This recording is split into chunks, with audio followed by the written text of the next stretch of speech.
Vítejte u mýho úplně prvního podcastu. Dovolte mi, abych se vám fakt v rychlosti představila a abychom si našli nějak k sobě tu společnou cestu. Já vůbec nevím teď, kam se mám dívat, kurňa. No, já se ti chci dívat do očí, ale nevím, prostě se budu dívat rovně.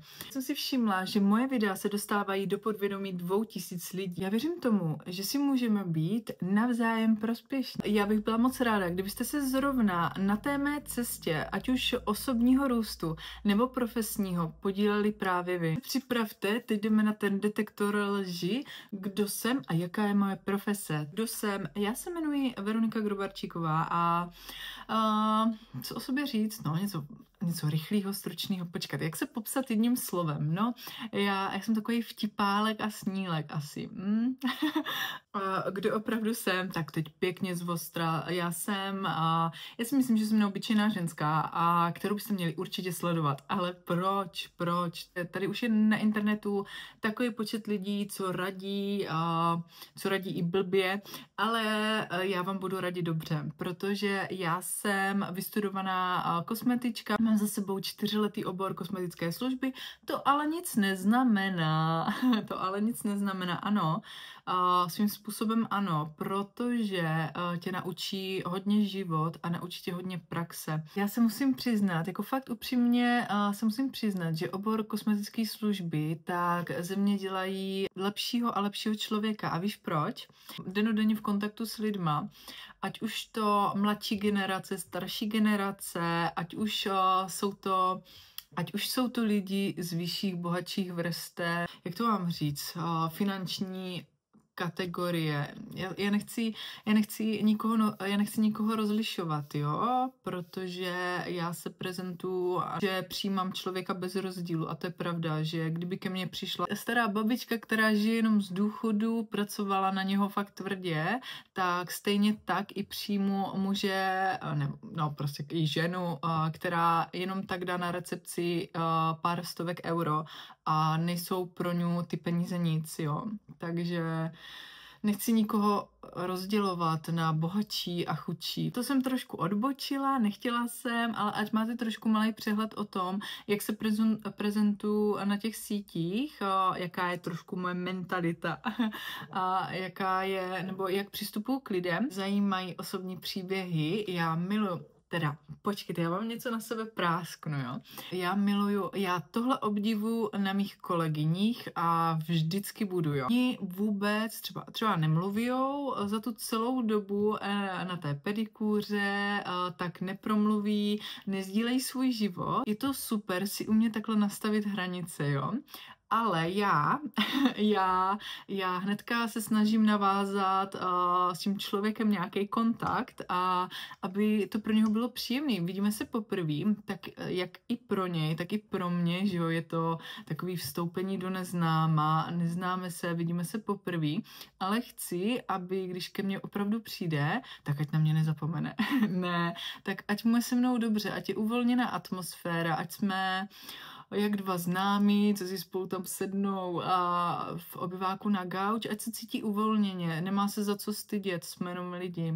Takhle to beru. Mám takovou super schopnost rozpovídat i introverta. Takže tak, každý jsme nějaký, že jo. Proč dělám vůbec tady tenhle podcast a proč byste se na mě měli dívat zrovna na mě? To je dobrá otázka. Já chci se podělit s váma o moje zkušenosti. Jaký ty můžeš mít asi tak zkušenosti? Ty si říkáš, že? A já jsem Češka, pracující vlastně v Rakousku, a já jsem ta Češka, která vlastně pracovala za minimální mzdu. A chci o tom mluvit i s respektem na bývalou práci. Když najdete něco lepšího a mnohem lepšího, tak už se nechcete spokojit s málem. Tenhle můj první podcast tak bude i trochu věnovaný mojí mistrové, protože ta mě naučila, tahle ženská, tak ta mě naučila, co to je pracovat s vášní, co to je, když máš svoji práci fakt rád. My jsme museli jsme měli nástup v té kosmetické provozovně a museli jsme ukázat upravený nehty, krásně čistě oblečený, a že kosmetička má vypadat reprezentativně dneska teda, dneska.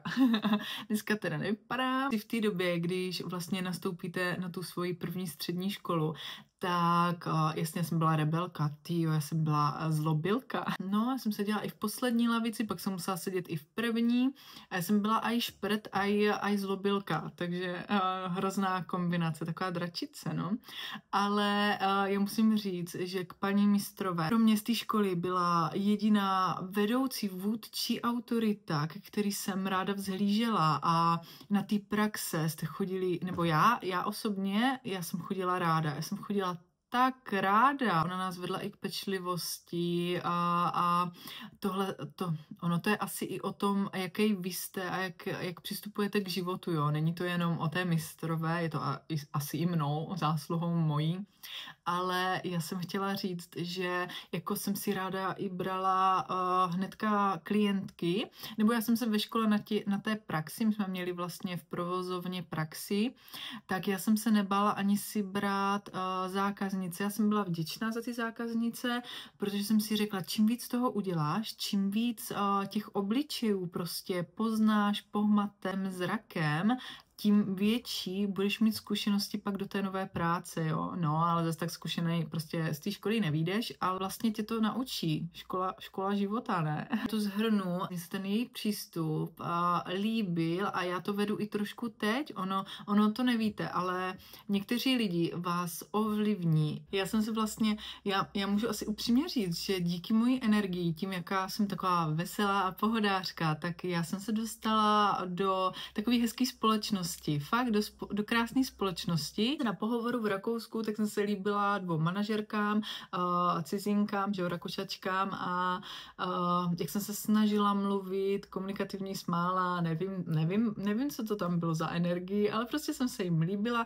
Normálně v tom konceptu, tak tam nepracovala žádná cizinka, jo, tak tam nepracovala prostě žádná Češka. A dostala jsem se i do takové společnosti, kde jsem vlastně spolupracovala s lékařem, který i byl u Formule 1. Vlastně tady tyhle ty zkušenosti, tady tu energii, ty moje vtípky, tak to chci s váma sdílet, abyste si řekli, že ta práce na sobě, tak ta se vyplatí. A ono opravdu, když budeš sobě věřit, tak se ti otevřou takový dveře, takový možnosti a hlavně budeš na sebe pyšný. To je ode mě ne na zadek, ale domácí úkol. Já bych chtěla, aby z každé epizody, co tady vydám, abyste odešli s nějakou myšlenkou, aby vám to něco dalo. Vypíchněte si jenom to nejbližší. Opravdu si dobře promyslete, jakou tu dnešní myšlenku si vezmete, co vám tady těch pár mých kecacích minut dalo, nedalo, ale napište mi to, podělte se. Budu zvědavá,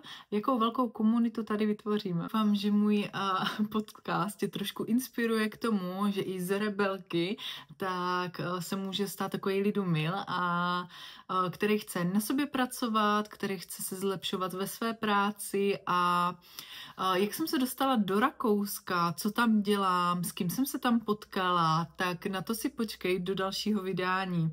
A mezi tím napiš tvůj komentář, jak se ti tohle dnešní povídání líbilo. Já jsem na to zvědavá a podpoř mě svým odběrem.